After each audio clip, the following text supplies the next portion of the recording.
চুল হচ্ছে আমাদের মেয়েদের সৌন্দর্য।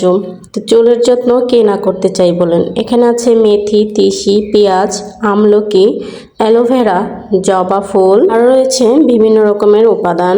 আমি জবা ফুলের সাথে কিছু জবা ফুলের পাতা নিয়ে নিয়েছি, মেহেদি পাতা বা মেহেন্দি পাতা, কালো জিরা, তেজপাতা।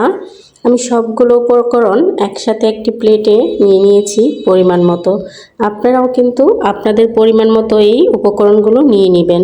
সাথে নিয়েছি প্যারাশুট নারকেল তেল। তো আমি প্যারাশুট নারকেল তেলটি ব্যবহার করেছি, আমার মতে এই তেলটি সবথেকে ভালো। তো এই দেখেন আমি জবা ফুলগুলো কিন্তু আগে থেকেই পেরে রেখেছিলাম। আমি আগে একটি পোস্টে বলেছিলাম যে এগুলো দিয়ে কী করা হবে।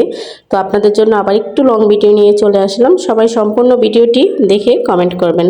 তো একটি কড়াইতে আমি সব উপকরণগুলো দিয়ে একটু হালকা আঁচে টেলে নেব, মানে সবগুলো একটু ভেজে নেব। ভেজে নিতে নিতে দেখবেন যখন কালারটা পরিবর্তন হয়ে আসছে তখন কিন্তু এগুলো আমি চুলা থেকে নামিয়ে নেব। আমি অন্য একটি চুলায় একটি পাতিল বসিয়ে দিয়েছি এবং সম্পূর্ণ প্যারাশুট তেলটি আমি ঢেলে দিচ্ছি। বোতলে যতটুকু তেল ছিল ঢেলে দেওয়ার পরে আমি আগে থেকে ভেজে নেওয়া সমস্ত উপকরণগুলো তেলের ভিতরে দিয়ে দেব। আর হ্যাঁ, এই তেলটি বানানোর সময় অবশ্যই চুলার আঁচ মিডিয়াম টু লো রাখবেন। একদম হাই ফ্লেমে দিলে কিন্তু আপনার সম্পূর্ণ তেলটাই শুকিয়ে যাবে।